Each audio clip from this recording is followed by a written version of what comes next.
Hello, everyone. Welcome to tonight's program, Where's the Love? The Secrets of Chimpanzee Relationships. I'm Brandon Upchurch. I'm the organizer for the Leakey Foundation's Young Professional Group, or YPG. YPG is a global community for the next generation of human origins and evolution enthusiasts. Our mission is to inspire conversations and understanding around evolutionary sciences and shape our day-to-day lives. So in short, we're a community for evolution geeks. We aim to connect and learn about fascinating research going on all around the world and interact with scientists at the top of their fields. And to become a member, there's no science background needed, there's no age limit, and everyone around the world is welcome. And we invite you to join if you haven't already. We have shared a link to join YPG in the chat. It'll also be in the video description after this event, and we'll also send out a link in the follow-up email. Tonight is a very exciting evening for a couple of reasons.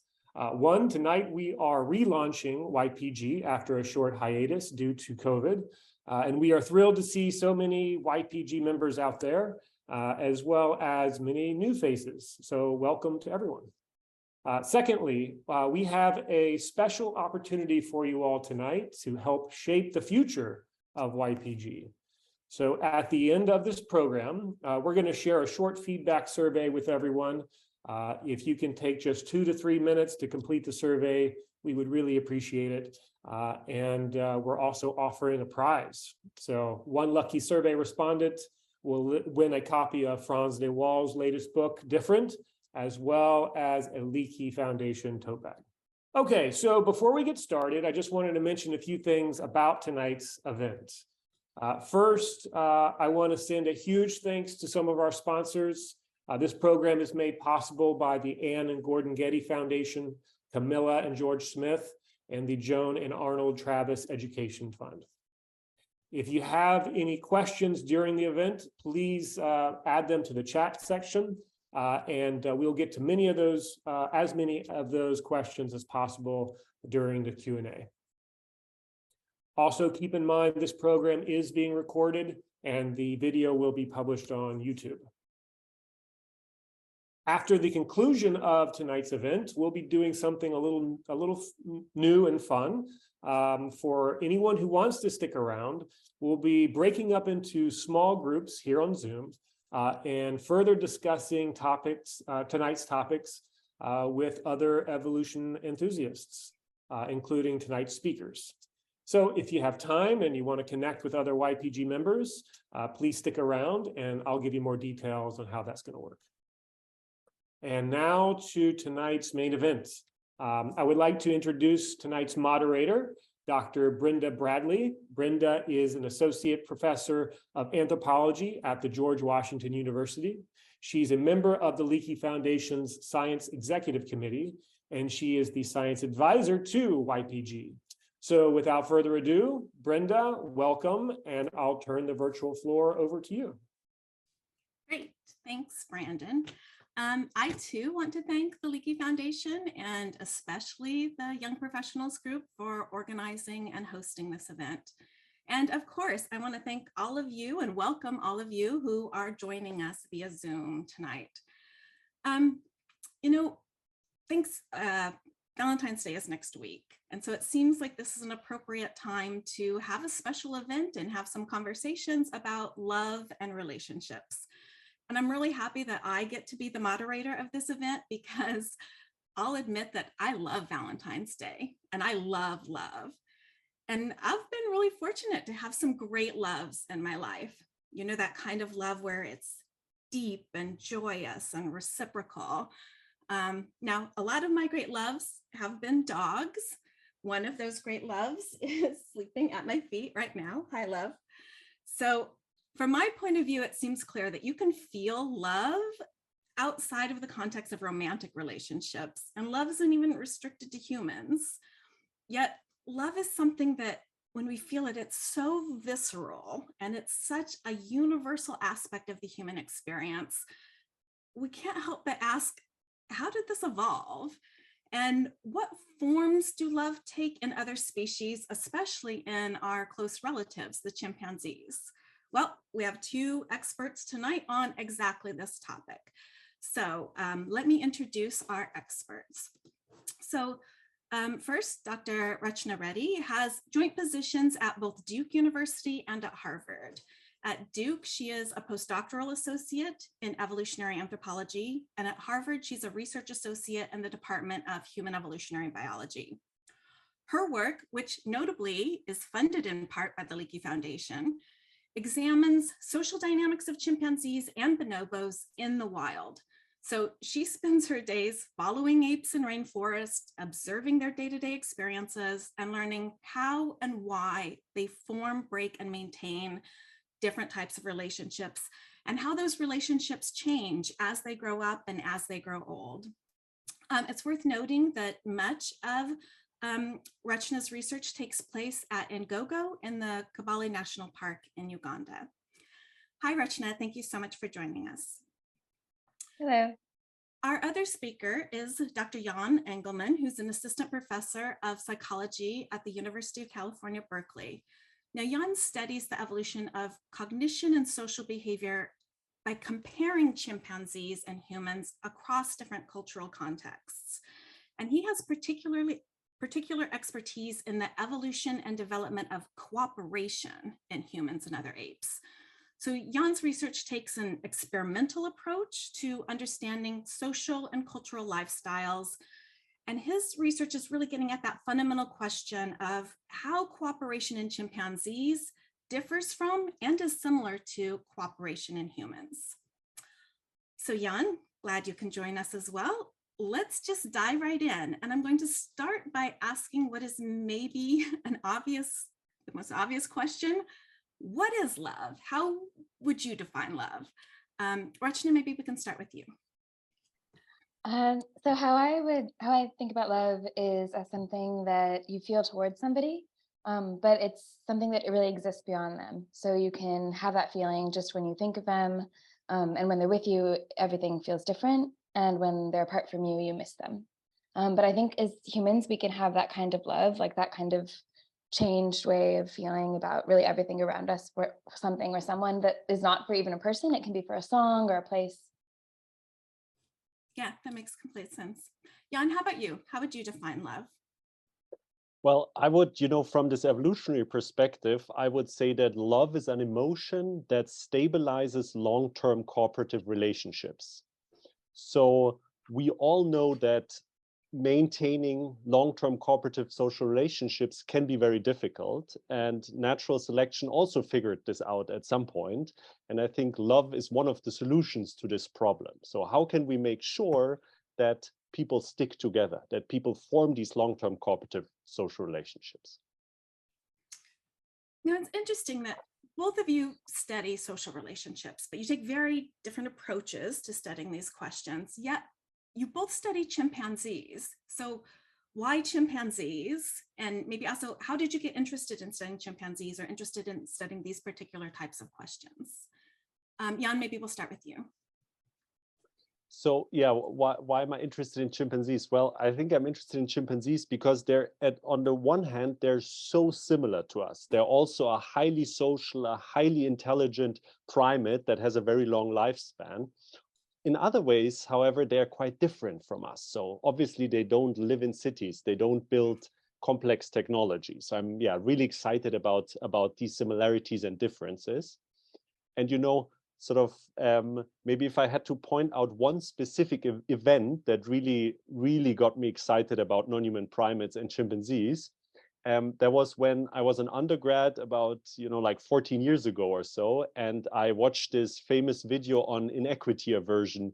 It seems to be the case that the capuchin monkey protests the fact that they receive a cucumber while the other monkey receives a grape. So this is potentially evidence for a sense of fairness in non-human animals. And when I saw this video, I just got so excited about thinking about how social relationships in non-human primates are similar to and different from social relationships in humans.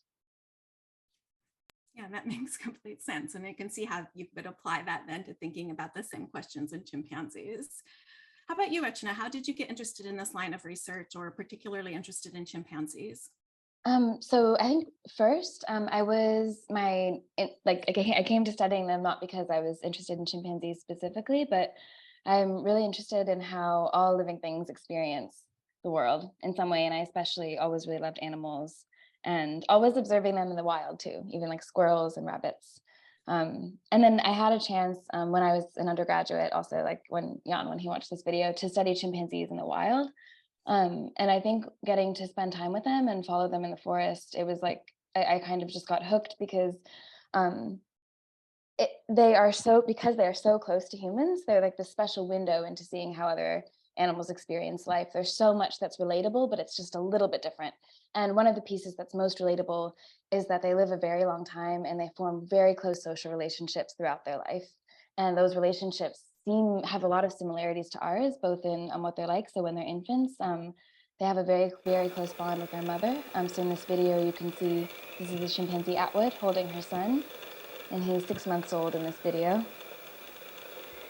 So yeah, even like the ways they hold infants, how they kiss infants and play with infants is very similar to how we do. And even when they get old, they have very close relationships. So this is one of the oldest chimpanzees, Edingogo Marlena, and she's approaching a younger female Taylor who reaches out to touch her and then groom her. So yeah, it's these lifelong relationships. Also, the ways that chimps show affection is very similar to humans. So they do things like embrace when they reunite, hold hands when they're frightened, and they might also hold hands just when they're playing and enjoying time together. And I believe we have a clip of that too. So here's two male chimpanzees. If you look toward the bottom of the screen, Garrison is holding the head of Morton, who's just lying on the ground. These are adult males. Yeah, looking at these videos, looking at these examples, they're so compelling. And I'm wondering, are there other examples of specific relationship styles or types in chimpanzees that you find particularly interesting? Maybe Jan, we could start with you. I mean, the relationship that really got me excited about social relationships in chimpanzees is actually friendships. So I don't know, maybe like 7 or 8 years ago, I started reading a lot of papers by primatologists about friendships in chimpanzees. And I was just so amazed by the fact that chimpanzees form these very long-term social relationships, so they can, last 10 to 15 years with specific other individuals. And there were sort of two features of these chimpanzee friendships that really attracted my interest as a psychologist.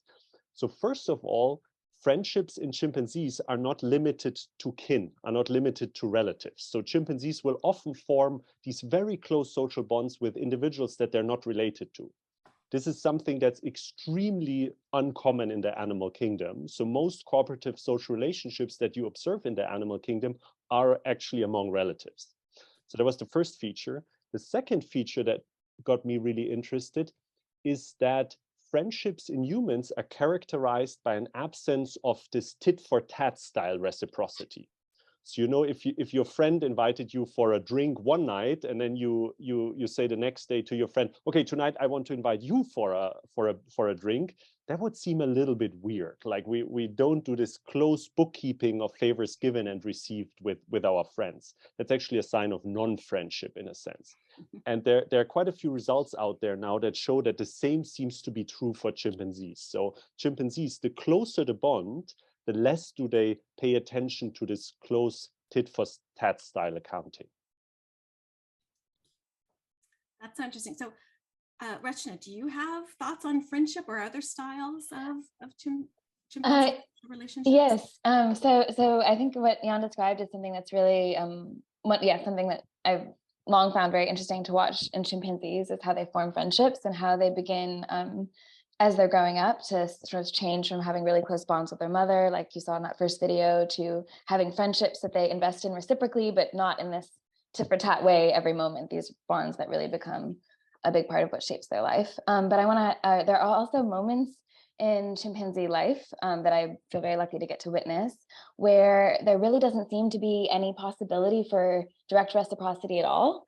And those are moments when, and again, I should say, I think these behaviors may still have an evolutionary basis, but there are these moments where it's really hard to understand what one individual is getting from the interaction. It just seems like a purely altruistic act. And two examples of that are, there's this chimpanzee, Moya, who's one of the most amazing chimpanzees I've ever known at Ngogo. He was alpha male in 1993 when researchers first knew him. But this is a picture of him in 2013, so 20 years after that.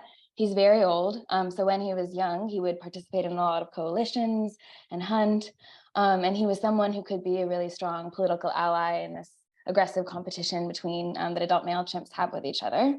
But when he was like old, like this, when I knew him in 2013, he wasn't, he couldn't participate in that kind of active aggression anymore, that active hunting anymore. But everyone almost fights to groom him. When he shows up, they just run to him, they would run to him, start grooming him. If he showed up at a hunt, they would give him meat. If he called, like, in the forest, which I only heard him call twice in my life, all chimps everywhere in the forest, in the territory would respond to him.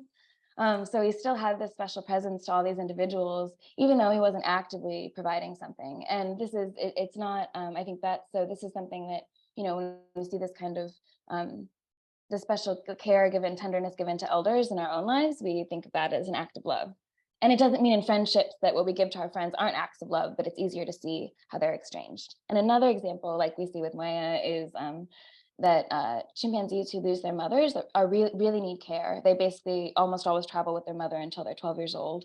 And so when someone who's younger than 12 loses their mother, and especially even younger, they still need an adult to look after them. And we see often adoption happens within families, so between close genetic relatives, but sometimes it happens between non-relatives. So someone adopts and cares for someone like they're their own offspring, even though they're not related. And that's something we also see in humans.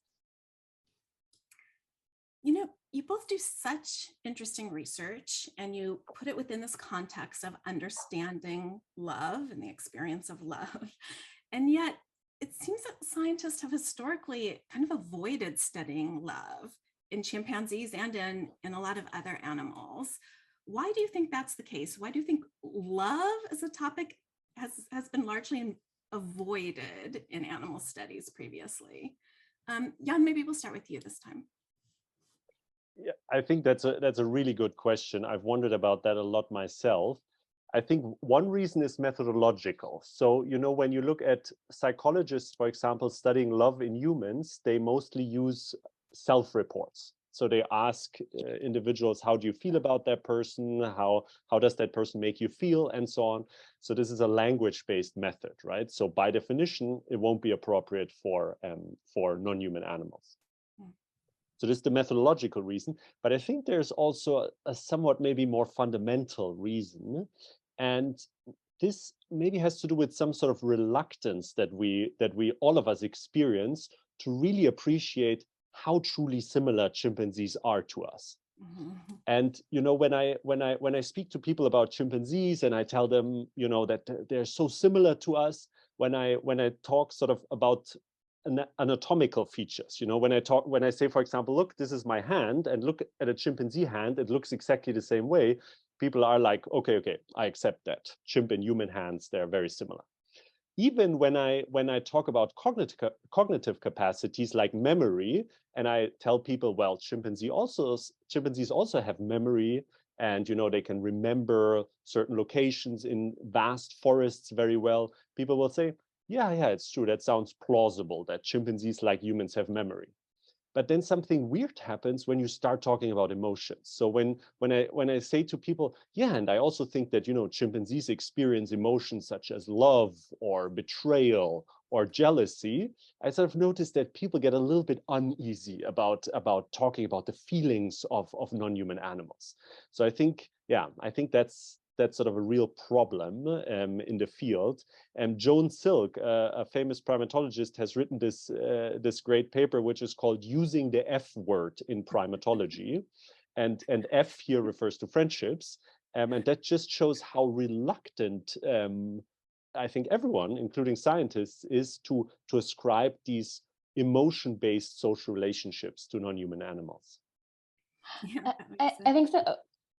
I think so also that some of that, like the criticism too and the discomfort come from people who don't actually spend a lot of time with the animals, which of course it's, I'm so privileged to get to spend a lot of time with them. But I think when you spend a lot of time with other species, especially ones that are social and that form bonds or form close relationships like humans do, you see that they have these emotions, like, or Brenda, how you were describing with your dog. It doesn't feel like so much of a question or something that would make you feel uncomfortable. It's just, it kind of is, and is something to learn about.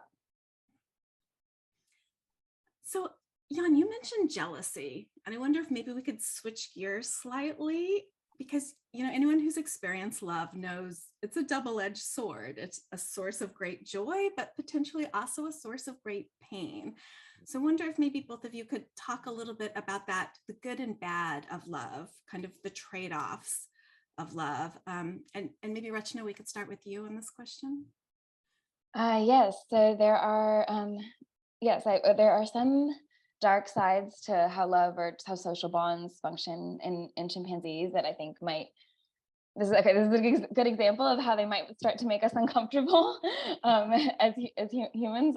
But I think I'll highlight two.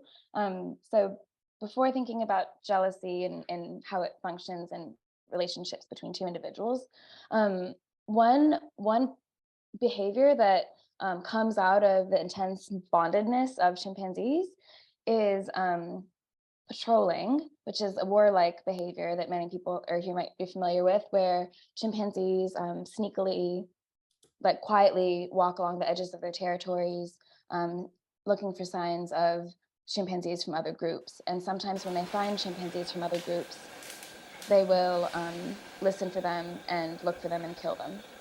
And this is an example. This is a video of chimpanzees on a patrol. They're waiting and listening, and you'll see these are all adult males grooming each other. They hear something, they run toward it, and before they go, they all embrace each other and engage in sociosexual behavior. So this is common. So often on these patrols, there's quiet walking, listening with that slow kind of like careful grooming. And we know from studies that people have done that this is a period of time where oxytocin levels in urine are really, really high, as measured in urine, are really, really high. And that suggests this is a period where they're really feeling really bonded to each other. And you can see that in the way they touch and hold each other. And in this moment when they're about to go meet an enemy group, a group that is quite literally an enemy group to them, they all hold each other and embrace and engage in all the sociosexual behavior and then run off. So it's really like that support the support they have with each other gives them in some ways like the courage to do a risky behavior like this. It also makes them, the bonded feelings they have are related to having an enemy, a common enemy. And I think that's something that we see in humans too, that one thing that brings people together is having a common enemy. And another example of like the darker side of love in chimpanzees is particularly in relationships between males and females. You'll see that at times when female chimpanzees are cycling, it's long been known that male chimpanzees are very aggressive to females, and that this aggression is sexually coercive. So females mate more with males that are aggressive to them, and they have more offspring with them. And that aggression can coerce females into mating with particular males and to not mating with them and not with anyone else. But in a recent study, we found that actually a lot of that aggression happens within really affiliative relationships. So males are most aggressive to females that they also have affiliative bonds with. And that, and this aggression is happening. So females are cycling on average once every 5 years. So it's most of their life. This dynamic isn't always occurring. But then, males are most aggressive in those relationships. And in addition, aggression is most coercive in those relationships. So for example, like females, if a male that they don't have a bond with is aggressive to them, they'll just run away and kind of like, I don't need to be around this male. But if they have a close bond, it's very different and kind of terrible to watch, and they'll scream and stay, and that aggression is more coercive. So that is a darker side. Those are such interesting examples. Jan, is there anything you wanted to add to this idea of the good and the bad, the darker side of love? Yeah, I mean, I totally agree with this. You know, love is not the kind of emotion that shows up alone. So usually when we feel love for someone else, there are a lot of emotions that are in play as well. So, you know, trust would be maybe an example of a positive emotion. Jealousy, we've already talked about, is an example of a negative emotion. And I think we had some pictures where I can just tell you a little bit about the kind of research that we do. So the kind of experiments that we run on emotions that are related to love in chimpanzees. So here, you know, that's a study that we ran at a sanctuary in Kenya, at Sweetwater's Chimpanzee Sanctuary, with chimpanzees. And we wanted to see whether, you know, chimpanzees, like humans, trust their friends. So that's, of course, one of the manifestations of love. We tend to trust our friends or our partners more than strangers. And so here, you know, just to give you an idea of what's going on, the chimp on the left is the actor. So we are interested in their behavior. And they can make a decision between pulling one of two ropes. So you can see in the back, that's the no trust rope. So if they pull that rope, they get immediate access to low quality food. Alternatively, the chimp can pull the trust rope, so the rope in front. And if they pull that rope, like really high quality food, so a mix of bananas and apples, moves to the chimps in the other room, then this other chimp can eat some of that food, and then they can either prove trustworthy by sending half of it back, or they can prove untrustworthy by keeping it all for themselves. So this is a measure of how much does the chimp on the left trust the chimp on the right. And what we found using this setup is that chimpanzees are much more likely to pull the trust rope when there is a friend of theirs located in the room on the right. So just like humans, chimpanzees seem to place this special trust in their friends. We were very excited about this finding, since, you know, trusting here requires chimpanzees to pull a rope that moves food away from them. And that's not a behavior that you see very often in chimpanzees, that they voluntarily give up food. So, you know, that's kind of like that's one positive manifestation of love, I would say. And then regarding, you know, jealousy, we're actually running a study on this right now. And this is a study that investigates jealousy in chimpanzees and in human children, so the development of jealousy. And what we do here is, maybe you can sort of direct your attention to this, to the eye tracking pictures. So this is where chimpanzees and human children look at the screen. And what they see on the screen, they see an affiliative interaction involving a close friend and someone else. So the kind of interaction that might evoke jealousy. And as chimpanzees and children watch this interaction, we measure their pupil dilation. And pupil dilation is a measure that allows us to get at individuals' arousal. So here our prediction is that individuals, let's focus on the chimpanzees, that the chimpanzees will be more aroused when they see an affiliative interaction with a friend, involving a friend, compared to if they just see an affiliative interaction involving two strangers.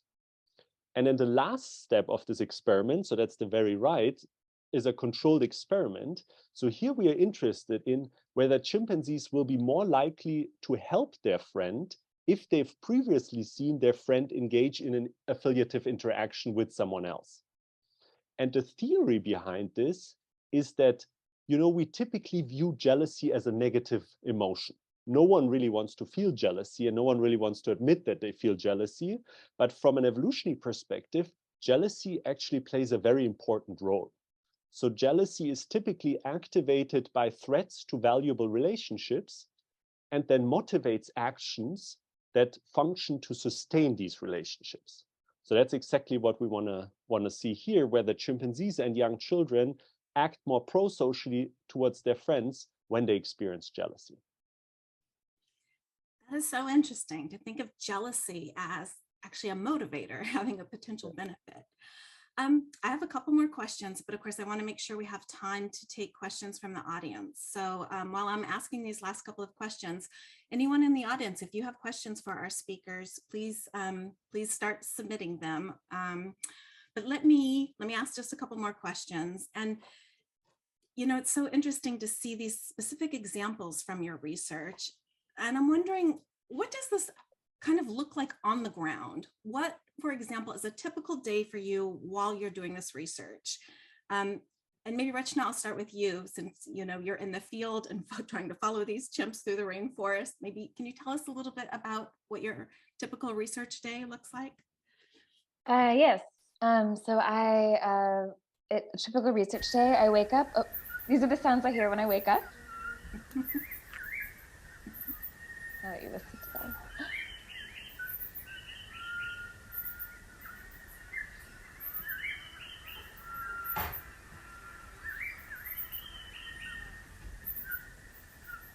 And those are, so I wake up in a rainforest where there are many birds making beautiful noises when it's still dark, and set out to find, in the tent, and set out to look for chimpanzees in the forest, and then spend sometimes 10 hours following them and watching them as they go about their daily activities.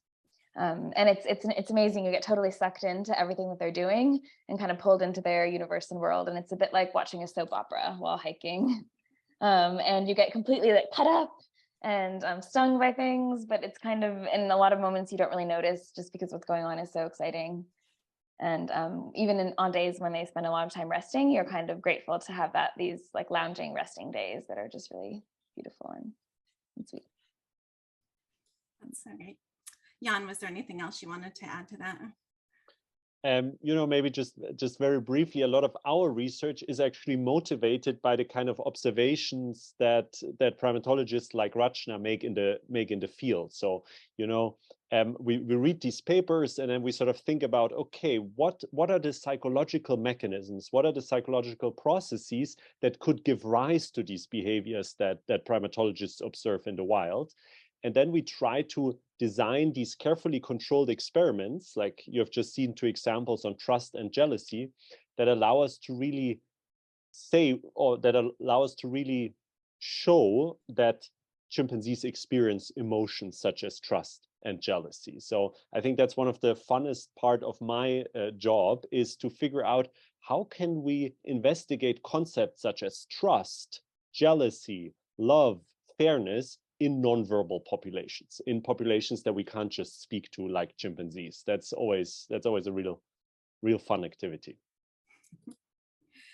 I have so many more questions, but maybe we can start taking some questions from the audience now. So I see a few popping up. Let me see if I can pick out a few. So have chimps ever been known to kiss or something like that? Declan asks. Yes. And is it kissing as we would define it? It happened. I would say it happens or maybe Jan as well. But it often happens at reunions. It happens in moments of where there's a lot of tension. So it isn't something that happens so often when individuals are really relaxed. But yeah. It's 2 individuals haven't seen each other. They might be nervous. They embrace. They kiss on the mouth. Do you see that in captivity as well, Jan? Absolutely. And I think that's a great question. So I would say, kissing is a form of touching, right? And one thing that you'll notice right away when you even observe chimpanzees for the first time, you'll see how much touching there is all the time. And I think that's something that got lost, I think that's something that we humans should also do more of. Like there should be more, for example, in chimpanzees, 2 friends, they will hug each other, they will touch each other continuously, basically. And I think it's kind of a pity that at least in our Western conception of friendship, touch doesn't really play a role. So you don't really often see, 2 friends walking down the street holding hands. That's like touch kind of is reserved for romantic relationships, especially in the Western world. But in many non-Western cultural contexts, that's not the case at all. So we do a lot of cross-cultural work in Kenya, for example, and there, in certain of the Kikuyu populations that we work with, it's completely normal for 2 friends to walk along the street and hold hands. So yeah, I think chimpanzees, they're much better at expressing their need for touching and being touched. And it's interesting to think about why humans develop norms for not touching. I remember like when I was like going to India as a child, and I was not used to seeing like just, yeah, that adult, like men would hold hands all the time, and that it didn't necessarily mean, like, at first I assumed that they were in a romantic relationship. And then I realized that that didn't necessarily mean that it was, yeah, this, and of course those are definitions that are also normative, but it's interesting to think about, yeah, how different, yeah, like even things like kissing and forms of touching just come to have different cultural meanings. I see that Christine has an interesting question. I also wonder this. So what would you say are the similarities between humans and chimps in regard to things like love and jealousy? And what are the differences between humans and chimps in regard to things like love and jealousy? I could throw in bonobos there too, if you think there are other interesting differences between chimps and bonobos and humans in terms of these things. Rachna, maybe we'll start with you. I think, okay, so similarities and differences in regards to love. I think that there are aspects, so there's different ways that humans can, so when, like Jan was talking about, how jealousy might cause you to reinvest in a relationship, the ways that we invest in them aren't just things like grooming or sharing food. They can be lots of other types of actions. I also think that the ways that that you might try to control someone and be coercive are really different in humans too. So they might involve aggression, like happens in chimps when there's forms of what we might call, what could be thought of as sexual jealousy. But I think in humans, there's other ways that happens, like yeah, sort of like controlling resources, economic control, controlling, yeah, someone else's, yeah, so maybe a darker answer to that question. I think, yeah, humans have different ways of controlling other people and also investing in them that include like things like money and other sorts of, yeah, prestige signaling, things like that. Jan, I mean, you compare humans and other apes in terms of cooperation, in terms of love and jealousy. Do you see similar types of differences? Yeah, that's also a really interesting question. So I would say that, one of the main differences that immediately comes to mind for me is this question of who do we fall in love with? Chimpanzees, they will mostly, or they will pretty much exclusively, I would say, they will form loving relationships with individuals that are members of their own social group. It is basically unheard of that you see chimpanzees falling in love with individuals from other social groups. Now, in humans, at least sometimes, love can transcend group boundaries. Love can transcend cultural boundaries. So I think that's one difference that we see. By the way, this is, I think, one of the most fascinating aspects of human society that we often don't appreciate enough, is that we're in the company of strangers all the time. So this is something that no other great ape experiences. So, I think about chimpanzee social life a lot, so I'm maybe a little bit weird, but I often come out of my apartment in San Francisco and I'm just amazed by the fact that I'm surrounded by strangers. And so that there's a famous book called The Company of Strangers that really illustrates this in a nice way. But yeah, being surrounded by strangers and being able to form these loving relationships with strangers that you maybe have just met on the street, that's very, very special about humans. And then I think another difference is that culture plays such a big role for loving relationships in humans, but not in chimpanzees, I would say. I would expect that loving relationships in chimpanzees across different chimpanzee groups will look very similar. But of course, loving relationships across different human cultural groups will look very different. Rachna and I have already spoken about an example in terms of touch and how much touch is sort of normal in different cultures. Another example would be that the sharing of secrets is a clear expression of love in Western cultural contexts, but in some non-Western cultural contexts, that's not at all part of the package of love. So yeah, so this is another difference, I think, to chimpanzee love. I just thought of something based on, Jan, something you said earlier, which was that chimps don't fall in love with strangers. Except there's one moment, I mean, I don't know that they're falling in love with the strangers, but there's one moment in their lives where you see them, or one situation, I guess, that you do see an exception to that, which is the moment the adolescent female chimps leave their natal group and go to another group. And it's one of the wildest things that ever happens in chimp life, because like we've just been discussing it, the relationships between groups are hostile. But this is something where something draws adolescent females. They don't have conflicts with anyone in their natal group, but something draws them into going to this strange group, including one that might have been an enemy group. Literally like a group that they were having, their own group was having conflict with, that was killing their group members.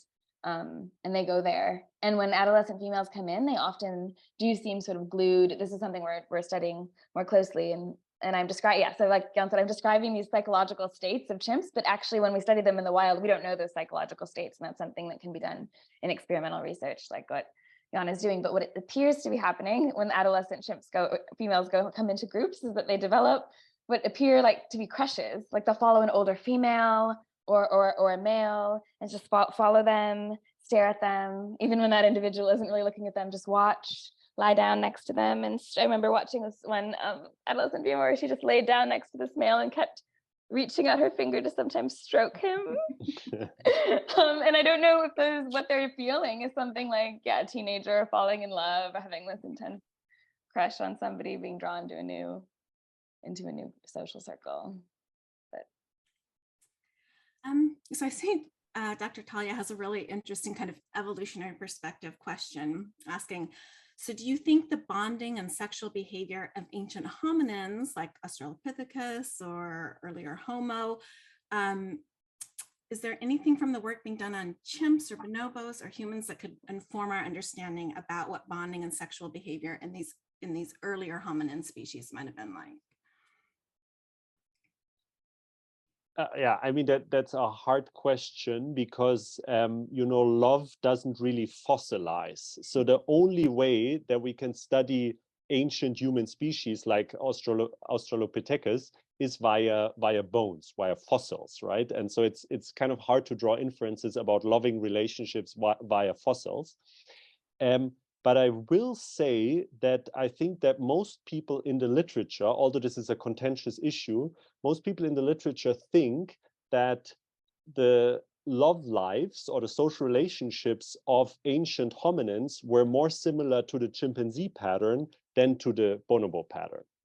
So this is maybe bad news because I think there's at least this, bonobos have this reputation in the literature and or in the world, and to some extent deserve that they're much more free and much more open when it comes to love and bonding and sexual behavior than chimpanzees.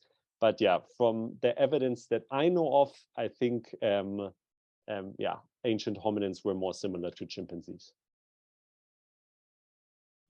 And I think, or I guess it's so difficult to answer that because love or doesn't fossilize.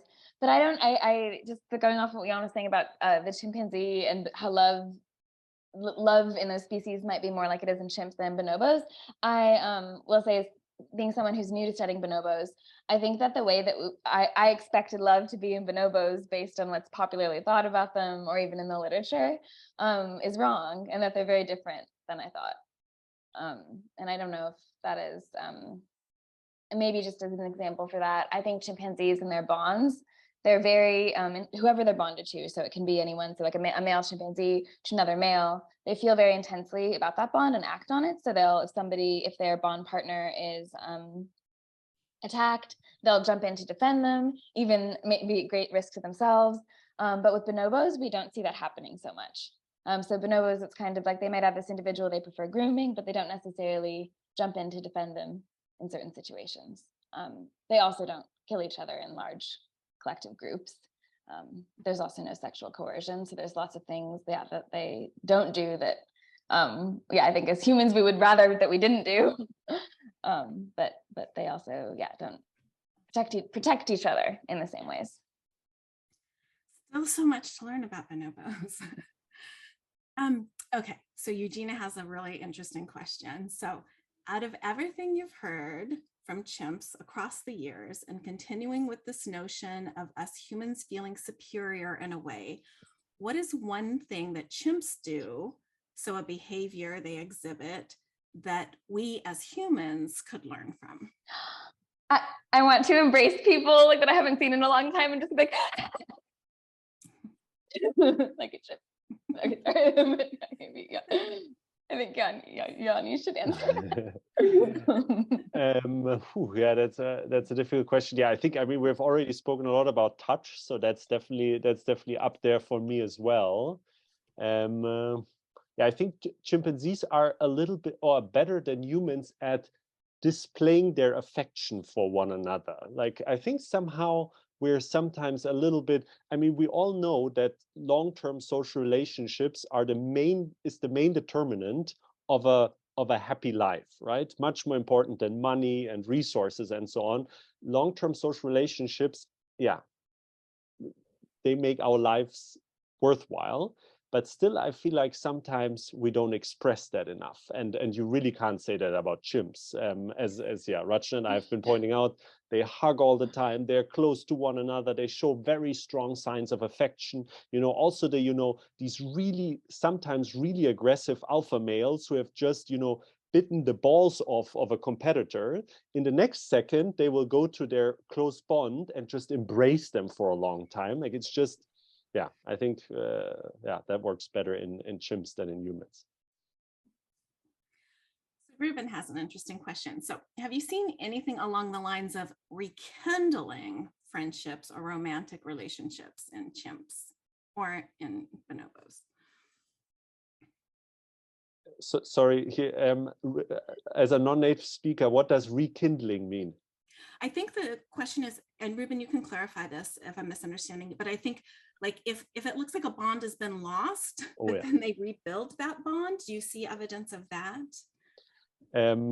Yeah, so there's actually one anecdote from the field that a close collaborator of Rachna's has told me about, Martin Surbeck, which is a situation where one individual is in a fight and they ask their friend for support in this fight, but their friend fails to support them. So this is sort of a disappointment that happens in this relationship. And then I think it's just so interesting what happened afterwards, because basically the chimpanzee who wasn't helped by their friend, they were angry at this friend for weeks. They wouldn't like go close to that friend. They wouldn't groom that friend. But the friend who failed to help them in that instance, they really try to reestablish that relationship. They really try to repair that relationship by heavily investing in it. So they groomed them all the time. They shared meat with them. So I think this is, again, a great example that friendship dynamics in chimpanzees can be very similar to friendship dynamics in humans. That you can have these reconciliations. Yeah. Rachna, did you want to add to that? Or? Yeah, I think that's a great example. I think sometimes I can share an anecdote of something that happened on a shorter scale. So of a moment, and like this is like a brief moment where there was like a need for some sort of reconciliation. But there's this at Ngogo, there was this one of the oldest and a very old female who at this time we estimate was about 60 years old, had three sons, one estranged. That's not story, but two younger sons, both like in their one in mid-20s, one a little older, and there was some tension between these brothers that are very close with each other for a higher dominance position. And I mean maybe others have seen. I only saw this one interaction between them that was the younger brother displayed around, like next to his older brother, next to this other old male that was a close friend of theirs and their mother, and he made all of them scream. And these are individuals he would never usually cause to scream. They screamed. His brother climbed. His mother screamed a lot, and he came over and put his hand on his mother's back, and then patted her, and then he just brought both his hands together and just started grooming her. And then his brother came over and they all groomed. But then after that, it was like he was higher status than his brother, but also it was sort of irrelevant, like, I mean, not irrelevant in terms of reproduction, but irrelevant in the dynamics between them. Like they weren't aggressive to each other or anything. But it's like this moment that sort of like we called that touch reassurance in the whole context. It's like a reconciliation to his mother. Yeah, these individual examples are just so illustrative. Let's see, I think the next question is Mia. This is a really interesting question. So Mia writes, it's very interesting to think about different cultural meanings to touch. You've both been talking about touch a fair bit and that comparison between touch and humans and other apes. So cultural meanings to touching in humans. Do we see any cultural differences in touch between chimpanzee groups? So not just between chimps and bonobos, but between different chimpanzee communities. I think that's what Mia is asking about. Yes, there are some subtle differences. Like I think so one is that there are certain sounds, vocalizations chimps make when they're grooming in certain ways. Also when they're grooming, they might raise their hands and clasp hands, and they have different styles of doing it. So I guess if you imagine I have two different hands of two different chimps, they might clasp like this, or they might go like this, or like this. While they're grooming, they might also go or, and sometimes immigrants come in and do something different, and those vary between communities. And yeah, I think the grooming hand clasp is a great example of this. And yeah, maybe you can just look for some images of grooming hand clasp on Google. But it's supposedly only certain communities of chimpanzees that show this grooming hand clasp that Rachna was talking about. And yeah, that's such an interesting way of grooming each other. And yeah, I think specifically when it comes to different styles of grooming, they can definitely vary as a function of which group a chimpanzee is in. Okay, Ria has a great question, getting at the potential sad side of love. So her question is, are there any signs of unrequited love in chimpanzees?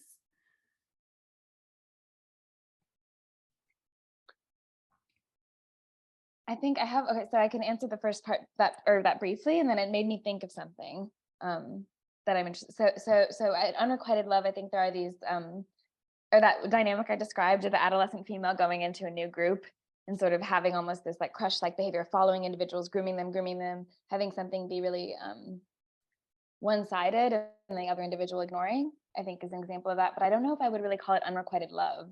Like it's more of like a curiosity about another individual or an interest. And I think, but what I at first thought when you're asking that is that it was about grief, which I think is something that chimpanzees, a very painful part of love that chimpanzees do experience, though I don't know how to study it yet. Yeah, I'm also not so sure that I've observed unrequited love specifically, but I've definitely observed the same thing that Rachna just spoke about, which is I've seen how certain chimpanzee individuals try to sort of befriend or try to form a cooperative social relationship with another chimpanzee. But this other chimpanzee just wasn't interested. They just never groomed them back. They just never shared any of their, food and so on. So I've definitely seen these sort of one-sided, these unilateral attempts to form a cooperative social relationship. So yeah, I think unfortunately, just like humans, chimpanzees also have to go through that kind of experience. It also happens in contexts where they might just have different ways of showing I'm trying to think, so that dynamic sometimes happens between siblings, for example, who often do have close relationships. They're not always, just like humans, but sometimes there's a period in the relationship where like the younger sibling, like the younger brother is that way toward the older brother who ignores them, but then there might be an important moment when something really like dangerous is happening to the younger brother, then suddenly the older brother is affectionate and comes in and gets them or something. But like one of them wants to show, like there were these two brothers that Jarman and Abrams, and Jarman is at this time like 11 or 12, Abrams 17, yes. And then and Abrams doesn't really like to touch. He's not very affectionate, and Jarman loves touching. So he always would be like moving, touching his brother never touching him back. And then one time, their mother was away for a period of time on a concert trip, which is not, you don't need to know. But their mother was away, and then Abrams would start to be a bit more vigilant toward Jarman. He would wait for him. Like if Jarman was eating and Abrams wanted to leave, he would just sit, look at him in the tree instead of just leaving. And then he would always run if Jarman started screaming. He would come running, but not touch him though. So it's like there's also, I think I wouldn't want to say something like, I don't know a better way to say this. It's like not that chimps have love languages or something, but they do have different ways of showing affection that aren't always compatible. And sometimes those happen in relationships that are still have an element of stability to them, like between these brothers. But they're not. I bet probably Jarman and the chimps he like befriended, maybe he would be more compatible in how they shared affection, but brother, it's different. Okay, I see that Chris Clayton has a really interesting question because all of our discussion so far has focused on love and bonding and social bonding. And I'm not sure we've talked about sex at all yet. So Chris Clayton's question is, any notable differences in the durability of loving relationships that you've been observing in the wild in chimps, depending on if the relationships were primarily sexual versus primarily friendships?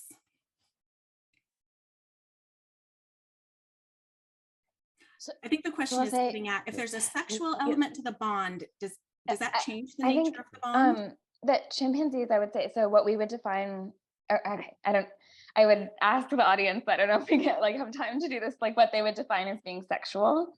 So we were discussing most the chimpanzee bonds are really, that touch is a really big component of them. And a lot of that touch involves touching genitals in some way, in ways that we would consider as humans to be sexual.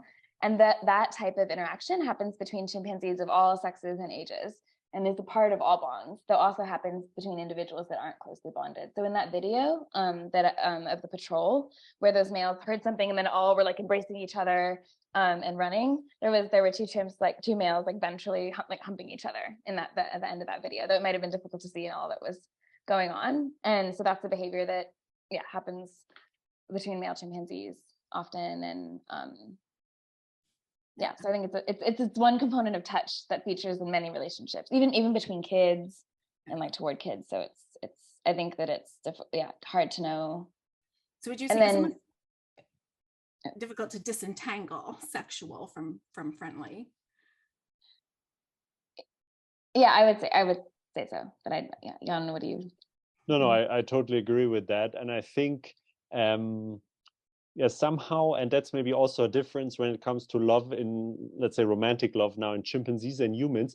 I just feel like sex is a pretty big deal for humans, but I don't really think it's a big deal for chimpanzees. It happens all the time. When there's copulation, it's extremely short most of the time. It's just, I don't know, it's much more an everyday behavior. So but that might also be some of the differences, not being a big deal for humans might also be normative too. It might not be such a big deal, maybe not, but maybe it is. It's just our society. I don't know. But Rachna, didn't you even publish a paper? Or didn't someone from your former group publish a paper about relationships between female and male chimpanzees and how they can actually persist also in the absence of sexual interactions for many years? Yes. So this is right. So between males and females, sex is a part of their relationship, but that's only potentially sex that can result in conception. It's only able to happen once on average every 5 years. But those relationships, so Kevin Linger-Graber has a study showing that those relationships, they're pairs of males and females that have kids together, they might have 3 kids together over a 15-year period. And then we've also shown in another study that these relationships involve lots of affectionate touching and different behaviors, even at times when females aren't cycling. In fact, often at times when they're not cycling. So they're relationships that, sex is a part of them, but it's not the only thing. But then when it is a part of them, that's when we see this coerced, aggression and coercion and that form of jealousy. So, okay, right. One last question, and I think this is a really good question to wrap up on. So this question is from Mike Jensen Seaman. All right. So we use the term love in many relationships. I love my mother, I love my wife, I love my kids, I love my cat. But of course, using the same word doesn't mean the same emotion in every case. So do we need to develop a more nuanced vocabulary when studying love in a kind of rigorous scientific way? Do we need a better vocabulary? And are there specific words you use in different scenarios? I mean, if I can just take a shot at this, I totally agree with this question, and I see where you're coming from.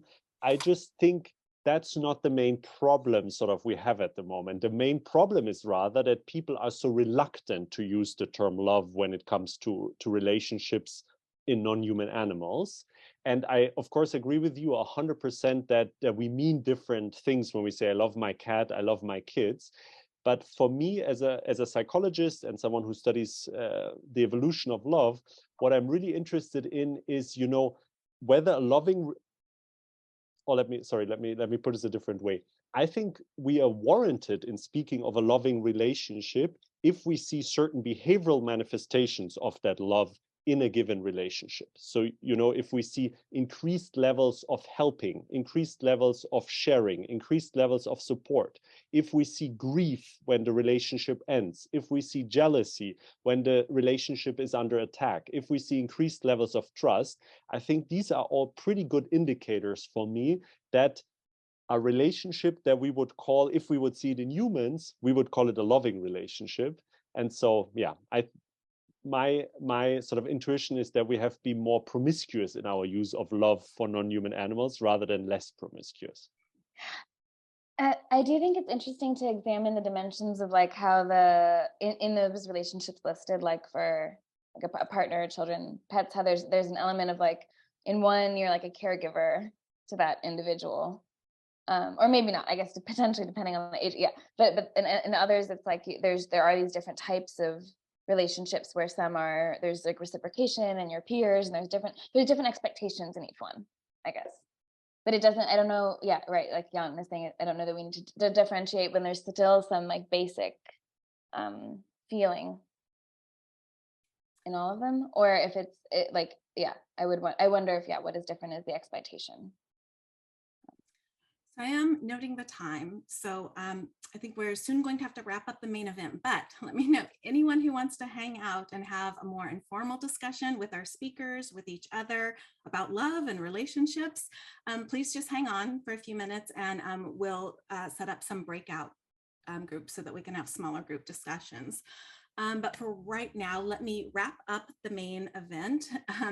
And let me do so by expressing my gratitude, expressing my love, if you will, to everyone who has made this possible and I think really fun. So obviously, thank you to Brandon Upchurch and Ariel Johnson, who did all of the heavy lifting behind the scenes, all of the logistical management to make sure that this happened. We're really grateful to both of you. Thank you, of course, to the audience, and thank you to the audience for asking so many great questions. Of course, thank you so much, Jan and Rachna, for sharing your expertise and your experience. I think this has been such an informative, such a fascinating discussion. And then finally, I again want to thank our sponsors, and I want to thank the Leakey Foundation. And I want to thank the Leakey Foundation, not just for hosting this event, but also for, as you've heard about today, for providing so many of the resources and the funding that help support the actual research that informs events like this. So thank you to the Leakey Foundation. Thank you to all of you. And I'm going to hand back over to Brandon now, and anyone who wants to stay around to get into these smaller discussion groups, just hang tight for a minute and I'll hand back over to you, Brandon. Thanks, Brenda. So I echo all of your thank yous, and in a minute here, we're going to get started with some small group discussions, but just a few items before we do. First, in the chat right now that you'll find a feedback survey that we mentioned earlier. Again, we'd really appreciate your thoughts on tonight's event and ideas on future programming, and good luck in winning the prize.